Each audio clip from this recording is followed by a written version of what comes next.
Olá, meus amigos, minhas amigas, nós estamos aqui mais uma vez para a gente continuar esse bate-papo sobre o que significa na nossa vida ser pai e mãe. Nós temos conversado isso nas últimas semanas e estado atento àquilo que Deus tem para nos ensinar sobre essa grande vocação e esse chamado nas nossas vidas e na nossa história. Ser pai e ser mãe não é simplesmente uma responsabilidade que foi jogada sobre as nossas costas. Ser pai e ser mãe, nós temos visto isso, que é uma grande vocação, é um grande chamado de Deus para a nossa história. E nós exercemos esse chamado e essa vocação enquanto nós vivemos a nossa missão da maternidade e na paternidade. Nós temos conversado aqui sobre um texto lindo que se encontra em Deuteronômio, capítulo 6, que tem muito a nos ensinar sobre a maternidade e a paternidade e a nossa responsabilidade enquanto aqueles que foram dotados por Deus de capacitação para ensinar, para fortificar, para capacitar, para formar uma pessoa, para formar um filho, para formar um discípulo de Jesus, uma discípula de Jesus. Então nós temos conversado sobre esse texto. Eu queria lembrar você desse texto que nós temos falado, conversado, comentado e tem tirado para nós, tem dado para nós lições tão importantes, tão pertinentes para a nossa vida e para o exercício da nossa missão. Eu queria ler com você esse texto de novo, para que você retenha um pouquinho dessas características e a gente possa conversar sobre mais uma delas hoje.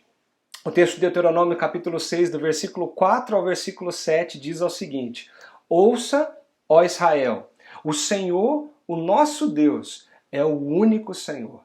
Ame o Senhor, o seu Deus, de todo o teu coração, de toda a sua alma e de todas as suas forças. Que todas essas palavras que hoje lhe ordeno estejam em seu coração. E o versículo 7 diz assim: Ensine-as com persistência a seus filhos. Converse sobre elas quando estiver sentado em casa, quando estiver andando pelo caminho, quando se deitar e quando se levantar. Nós temos conversado aqui sobre algumas características que emanam desse texto que é tão lindo e tão rico, dado ali, escrito por Moisés e dado a cada um de nós. A primeira delas que nós vimos aqui é que pais vocacionados, pais que entendem a sua vocação e o seu chamado, eles amam profundamente a Deus. Nós vimos que pais que entenderam que criar filhos, criar uma pessoa, formar um discípulo, eles primeiro precisam sondar o seu coração e entender que esse chamado começa com algo individualmente nosso. Nós amamos a Deus primeiro, para depois ensinarmos os nossos filhos a amar a Deus. Então nós precisamos olhar para o nosso coração, sondar a nossa realidade e mudar a nossa perspectiva sobre quem Deus é na nossa vida. Uma segunda característica que nós temos conversado aqui, nós falamos que pais que entendem a sua vocação, pais vocacionados, assumem essa responsabilidade. O pai e a mãe que entendeu que essa é uma vocação, é um chamado de Deus para a sua vida, eles assumem essa responsabilidade como a sua missão. Não é responsabilidade dos avós, não é responsabilidade da escola, não é responsabilidade da igreja. É a responsabilidade na formação daquela pessoa, do indivíduo, do discípulo, da discípula de Jesus, é minha. Minha enquanto pai. Entendem isso? Então eu amo profundamente a Deus e eu assumo a responsabilidade sobre a criação, a educação e a formação dos meus filhos. Eu queria conversar hoje sobre uma terceira característica que emana nesse texto. Que pais vocacionados, que entendem o seu chamado, entendem a sua vocação, eles exercem autoridade. Essa autoridade nos é dada por Deus para que nós exerçamos ela no cumprimento do chamado da missão enquanto pai, enquanto mãe. Eu queria destacar uma frase no texto que nós lemos, no versículo 7. Preste atenção, esse versículo fala assim: ensine-as com persistência a seus filhos. Ensine o quê? Os princípios, as palavras de Deus, aquilo que já está no nosso coração. Ensine-as com persistência a seus filhos. É um verbo, é uma ordem.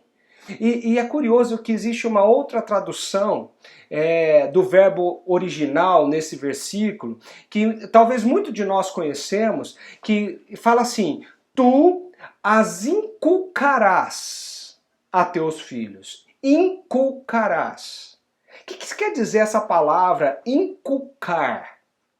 Quer dizer que você tem uma autoridade para que você passe algo para os seus filhos. Uma autoridade de ensino, uma autoridade de treinamento, uma autoridade onde você, vivendo a tua maturidade espiritual e cristã, tendo Deus como primeiro lugar no seu coração e na sua vida, agora você treina o seu filho, você coloca, inculca, você ensina persistentemente os princípios e valores da palavra de Deus, de forma que isso entre em sua mente, em seu coração, de forma que isso faça sentido para a sua alma, para a sua vida, para os seus dias, para a sua rotina. É ensinar incisivamente até que ele compreenda e entenda. Não é simplesmente dar uma aulinha dizendo isso pode, isso não pode.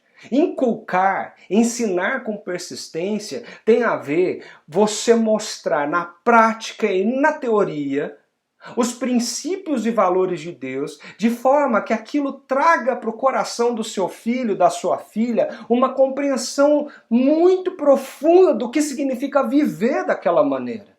E de forma que ele escolha viver assim. A Bíblia nos mostra que essa autoridade nos é dada. A Bíblia nos mostra que a vocação de ser pai e mãe, ela tem a implicação de nos dar a autoridade necessária para inculcar nos nossos filhos o que é certo e o que é errado. Os nossos filhos não conseguem decidir por eles mesmos durante algum tempo de vida. O sim ou o não para eles não será dado pelo seu coração, pelo seu próprio coração, mas será dado por você, pai e mãe. O curioso é que na nossa sociedade nós estamos vendo uma inversão de valores, nós estamos vendo as coisas se inverterem nesse sentido. E eu não sei se você já ouviu falar, mas está sendo muito comum nos lares de hoje em dia, nós vemos uma síndrome emergir na relação entre pai, mãe e filho, que é a síndrome do imperador. É quando o seu filho se torna um tirano na sua casa. Dedicar pouco tempo à sua atenção e conceder caprichos são a garantia para que essa síndrome chegue na sua casa. O número de casos só aumenta. As idades são cada vez menores. As crianças e adolescentes, elas abusam de seus pais, sem a menor consciência, mas a autoridade é invertida na casa. E agora os filhos mandam no pai, os filhos mandam na mãe, os filhos exercem a autoridade que os pais e as mães deveriam exercerem. A mãe, ela costuma ser a primeira e a principal vítima desse pequeno tirano dentro de casa. E depois, esses maus tratos, eles partem para outros membros da família, seja os irmãos, seja os pais. Eles mandam, eles falam, eles exercem a autoridade.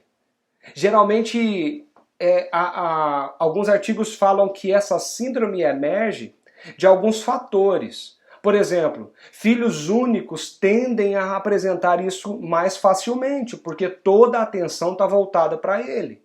Toda a atenção, todo mimo está voltado para ele. A falta de limites, a falta de dizer não, a falta de receber as linhas que delimitam a sua liberdade dentro e fora de casa faz com que as crianças elas não aprendam o que pode e o que não pode. Quando você não usa, como Deus nos fez com cada um de nós, as palavras, os princípios, os valores para dizer quais são os limites aonde nós podemos ir, até onde nós vamos, as pessoas se perdem. O ser humano se perde e os nossos filhos se perdem. E quando existe ainda um terceiro fator, que é a pouca dedicação dos pais, ou seja, tudo na nossa vida é prioridade. Os nossos filhos, eles é quando dá tempo ou final de semana. Nós terceirizamos a educação dos nossos filhos para a escola, para as babás. Nós terceirizamos a educação dos nossos filhos para as avós, para os tios. Nós terceirizamos a educação dos nossos filhos para os irmãos mais velhos. Nós terceirizamos para a igreja. E nós nos dedicamos pouco para os nossos filhos. O resultado disso, esse pouco contato com a autoridade que nós recebemos de Deus, porque quem recebeu essa autoridade foi você, pai, foi você, mãe. Não é o irmão mais velho, nem o avô, nem a avó, muito menos aquela pessoa que você contrata para te ajudar. Também não é a professora, nem a professora da igreja.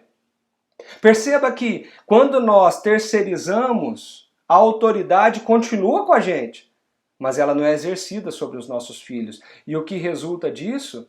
Características muito clássicas dessa síndrome de um pequeno imperadorzinho que está surgindo na sua casa. Alguns dos sintomas presentes nessa síndrome, nessa distorção de quem é quem dentro de casa, pode ser visto em alguns dos nossos lares, e você precisa ficar atento a isso. O primeiro dele, baixa tolerância à frustração. Aquela criança não pode ser frustrada. Qualquer não que ela receba, ela já fica, ela já faz mãe, ela reage mal, ela tem surto de raiva. Postura mandona. Aquela criança que determina onde você vai, quando você vai, se você vai poder ir ou não. Uma atenção dobrada. Ela quer mais e mais de você. Quanto mais ela tem, mais ela quer. Uma baixa interação, uma manipulação excessiva, quebra de normas. Não existe regras para ela. Ela quebra essas regras constantemente. Falta de empatia com a família e com pessoas que não são da família. A inabilidade social. Ainda uma visão negativa de tudo e o deslocamento afetivo. Parece que tudo isso começa a entrar num pacote onde a criança começa a ser esse imperadorzinho dentro de casa. E as coisas podem ficar muito sérias e muito difíceis de serem realinhadas.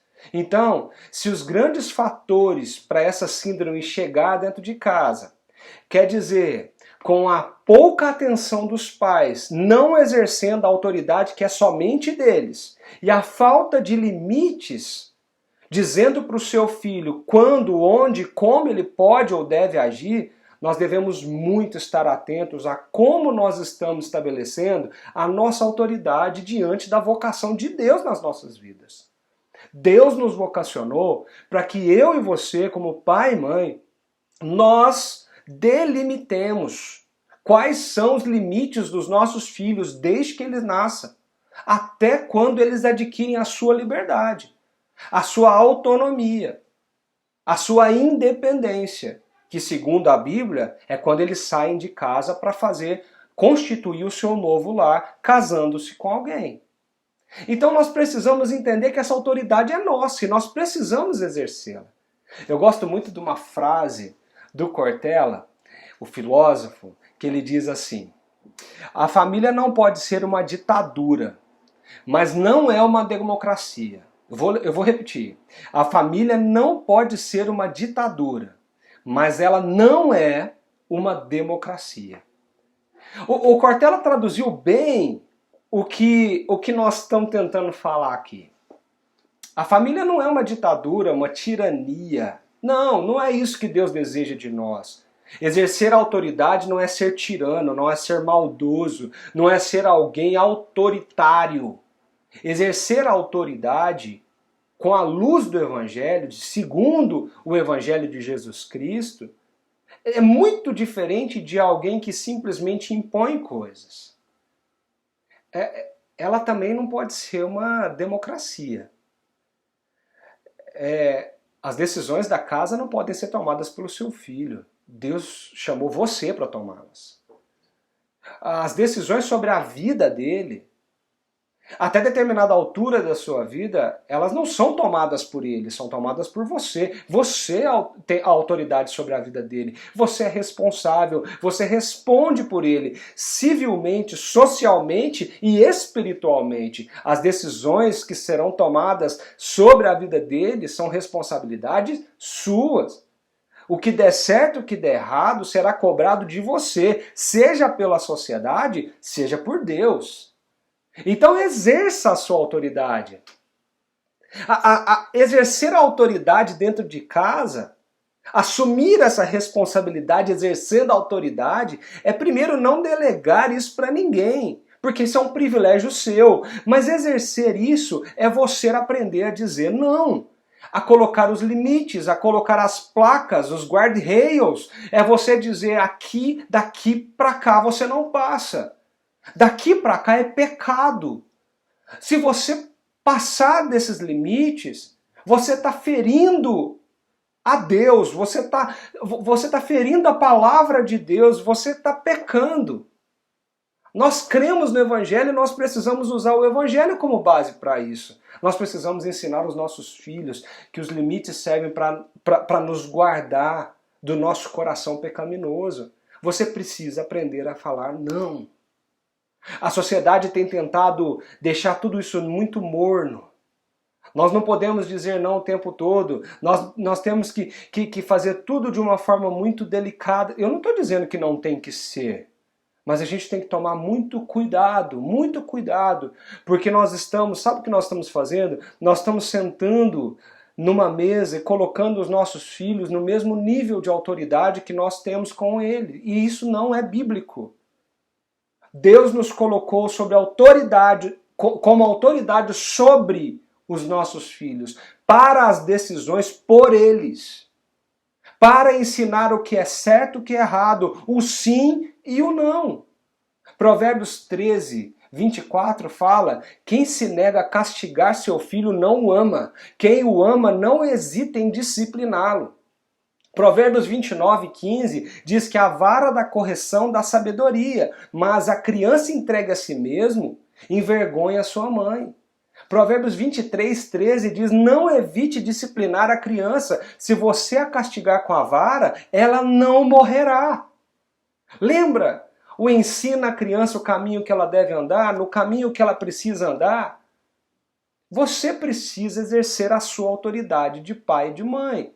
E para isso, você precisa aprender a dizer não. Você precisa aprender a tomar as decisões por seus filhos. Você precisa mostrar o poder do Evangelho para eles. Você precisa ensinar o que é o Evangelho de Jesus para os seus filhos. Exercer a autoridade tem a ver com você mostrar para o seu filho e para a sua filha que o nosso coração deseja coisas ruins por causa dos efeitos da queda e do pecado.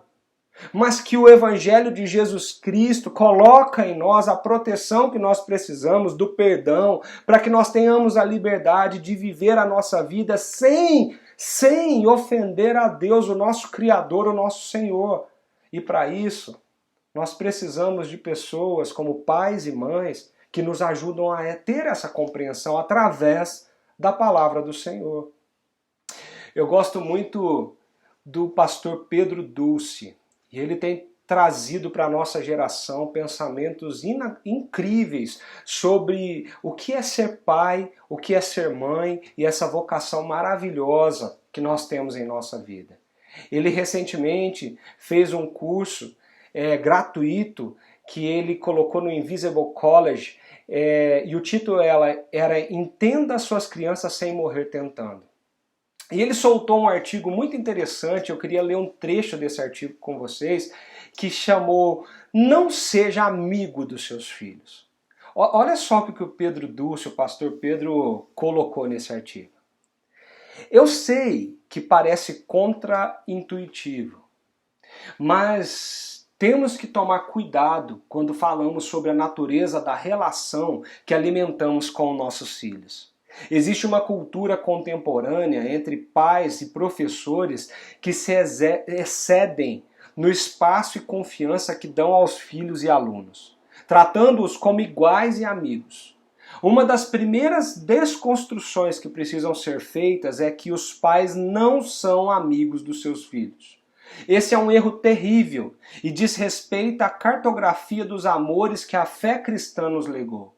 Desde a criação de Deus, recebemos uma autoridade divinamente orientada para sermos seus pais, algo bem diferente de outras relações como o matrimônio e a amizade.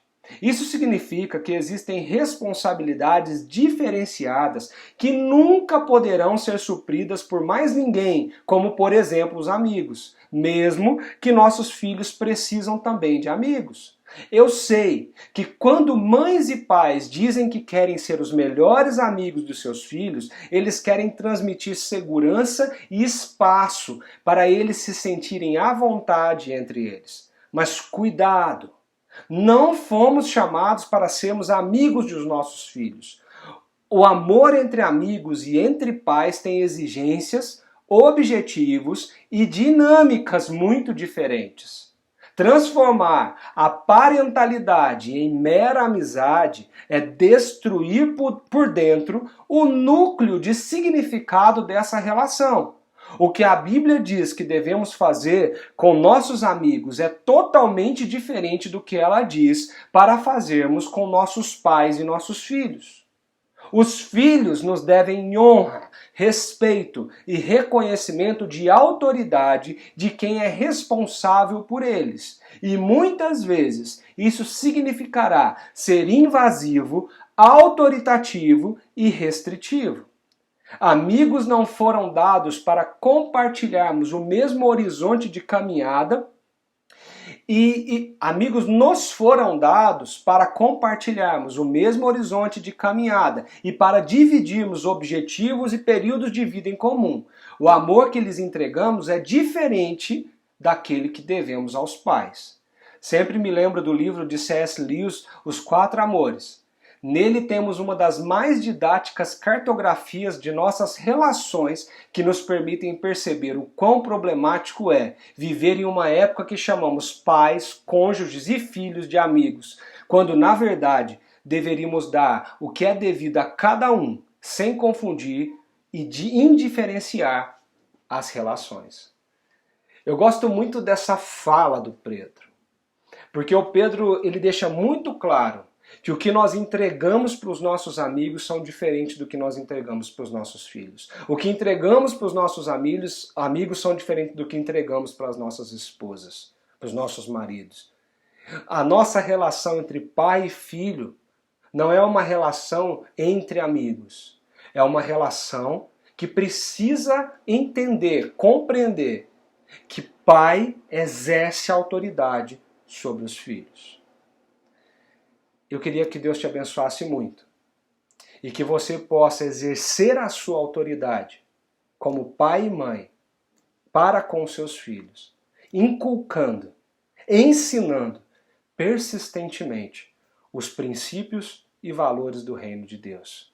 E para isso é necessário ter sabedoria e discernimento que só vem dele, que te capacitou para essa tarefa. E por isso é preciso saber dizer sim no momento correto e dizer não para muitas outras coisas que ele vai querer, porque são os nãos que nos ensinam os nossos limites. Exerça a sua autoridade e seja um pai vocacionado.